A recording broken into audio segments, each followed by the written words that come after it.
संत एकनाथ महाराज, मूळ नाव एकनाथ, जन्म इसवी सन 1533, पैठण जिल्हा औरंगाबाद, महाराष्ट्र. मृत्यू इसवी सन 1600. भाषा मराठी.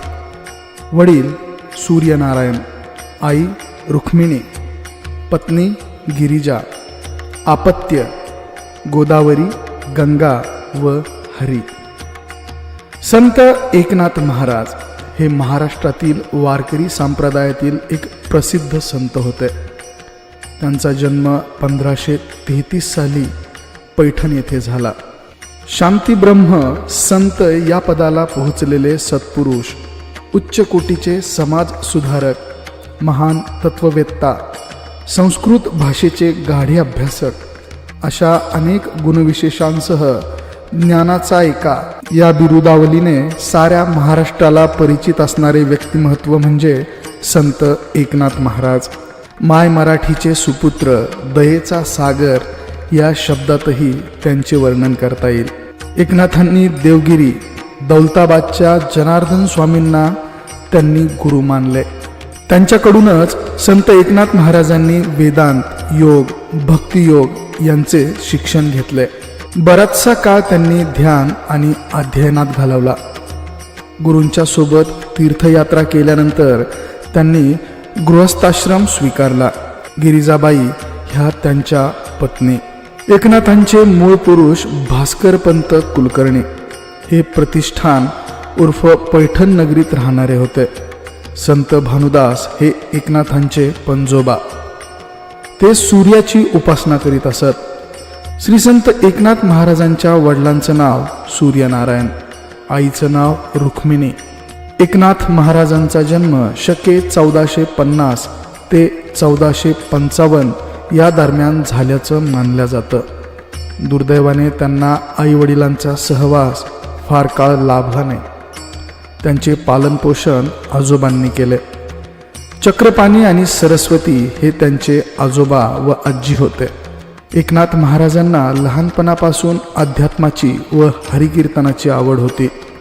एकनाथ महाराजांचे गुरु सद्गुरू जनार्दन स्वामी हे देवगड, देवगिरी या यवन दरबारी अधिपती होते.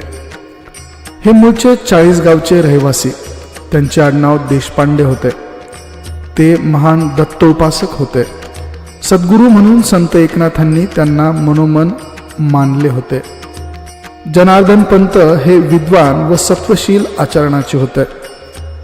नाथ महाराजांनी अथक परिश्रम करून गुरुसेवा केली आणि साक्षात दत्तात्रयांनी त्यांना दर्शन दिले असे मानले जाते. आत्मबोध, गुरुकृपा आणि भगवंत दत्तात्रय यांचे दर्शन यामुळे नाथांचे जीवन धन्य झाले. नाथांनी अनेक तीर्थयात्रा देखील केल्या.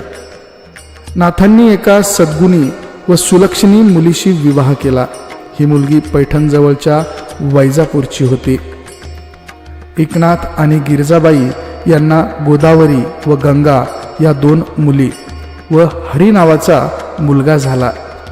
त्यांचा हा मुलगा हरिपंडित या नावाने प्रख्यात झाला. तो परंपरेचा अतिशय अभिमानी होता. त्याने नाथांचे शिष्यत्व पत्कारले होते. एकनाथांनी समाधी घेतल्यानंतर हरिपंडितांनी नाथांच्या पादुका दरवर्षी आषाढी वारीसाठी पंढरपूरला नेण्यास सुरुवात केली. कवी मुक्तेश्वर हे नाथांचे मुलीकडून नातू होते. संत ज्ञानेश्वर महाराजांच्या नंतर सुमारे 250 वर्षांनी एकनाथ महाराजांचा जन्म झाला. यावेळी अतिशय प्रतिकूल परिस्थिती होती. यवनांचे राज्य होते. याच दरम्यान विजयनगरचे हिंदू साम्राज्य बुडाले होते. स्वधर्म, स्वराष्ट्र, स्वराज्य याविषयी सर्वत्र अज्ञानाचं वातावरण होतं. कर्मकांड, कर्मठपणा यावर जास्त भर होता. भर दिवसा स्त्रिया बाटवल्या जात होत्या. धर्मावर अत्याचार होत होता. अशा बिकट समयी एकनाथ महाराजांनी समाज सुधारण्यासाठी जगदंबेला साथ घातली. बये दार उघड असे म्हणत एकनाथ महाराजांनी भारूड, जोगवा, गवळणी, गोंधळ याच्या साह्याने जनजागृती केली. संत एकनाथ महाराज हे संत कवी, पंत कवी व तंत कवी होते. रंजन व प्रबोधन करत अधपतित समाजाला त्यांनी सन्मार्गावर आणले. महाराष्ट्राचा पुरुषार्थ जागवला. ते एका जनार्दन म्हणून स्वतःचा उल्लेख करतात. एका जनार्दनी ही त्यांची नाममुद्रा आहे. अनेक रचना, अभंग, गवळणी असे स्फुट लेखन त्यांनी केले. एकनाथी भागवत हा त्यांचा ग्रंथ लोकप्रिय आहे. मुळात एकूण 1367 श्लोक, परंतु त्यावर भाष्य म्हणून 18,810 ओव्या संत एकनाथ महाराजांनी लिहिल्या.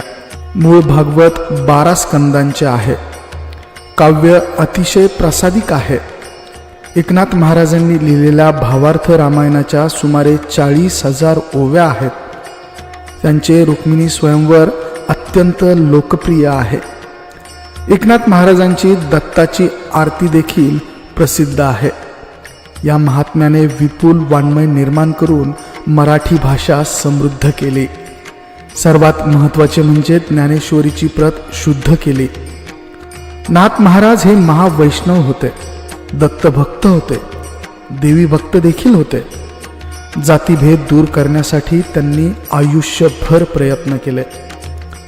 फाल्गुन वद्यषष्ठी शके 1521, 25 फेब्रुवारी इसवी सन 1600 या दिवशी संत एकनाथ महाराज यांनी देह ठेवला. फाल्गुन वद्यषष्ठी हा दिवस नाथ षष्ठी म्हणून ओळखला जातो.